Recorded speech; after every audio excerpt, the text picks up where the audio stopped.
దొంగలందు ఆ దొంగలు వేరు. తాళాలు వేసిన ఇళ్లకు కన్నాలు వేయరు. బ్యాంకులను కొల్లగొట్టరు. దుకాణాల జోలికే వెళ్లరు. ఒంటరిగా కనిపించే వారిని కూడా ఏమనరు.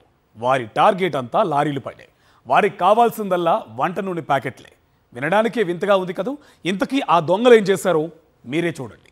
ఇది భద్రాద్రి కొత్తగూడెం జిల్లా అశ్వరావుపేట. ఏపీ తెలంగాణ రాష్ట్రాల సరిహద్దు ప్రాంతం. ఇక్కడున్న రహదారిపై నిత్యం వేలాది వాహనాలు రాకపోకలు సాగిస్తూ ఉంటాయి. ఈ రహదారిలోనే దొంగల ముఠా ఒకటి తిష్టవేసింది.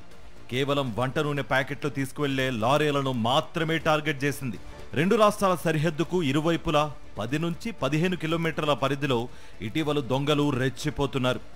అచ్చం బీహార్లో జరిగే దారి దోపిడీలను తలపించేలా కన్ను మూసి తెరిచేలోగా లారీల్లోని సరుకును మాయం చేసేస్తున్నారు. లారీ డ్రైవర్లకు కూడా ఏ మాత్రం అనుమానం రాకుండా కేవలం ఆయిల్ ప్యాకెట్లను మాత్రమే దోచేస్తున్నారు. గడిచిన 10 రోజుల్లో 3 లారీల టార్పలిన్లను కోసేసి 379 కాటన్ బాక్సుల్లోని వంట నూనె ప్యాకెట్లను మాయం చేశారు దొంగలు.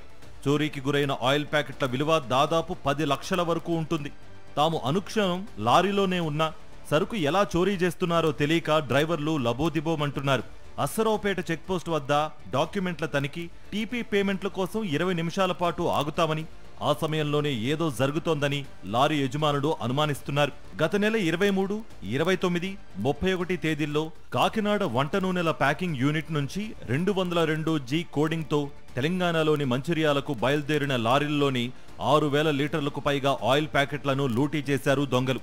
గమ్యస్థానాలకు వెళ్లే వరకు లారీల్లోని ఆయిల్ ప్యాకెట్లను చోరీ చేశారన్న విషయం డ్రైవర్లకు తెలియదంటే దొంగలు ఎంత పక్కాగా పని చేసుకుపోతున్నారో అర్థం చేసుకోవచ్చు.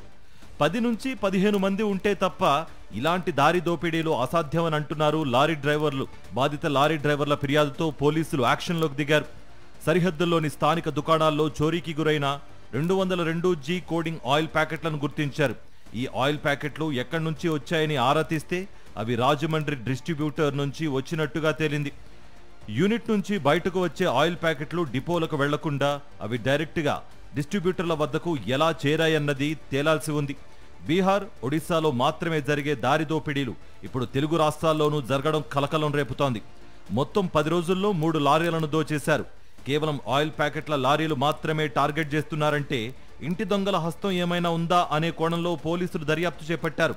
10 రోజులుగా అటు పోలీసులు, ఇటు లారీ యజమానులు గాలిస్తున్నా ఫలితం దక్కకపోవడంతో బాధితులు కొత్తగూడెం ఎస్పీని కలిసి పరిస్థితిని వివరించారు. దొంగలను పట్టుకుని తమకు న్యాయం చేయాలని ఎస్పీని కోరారు.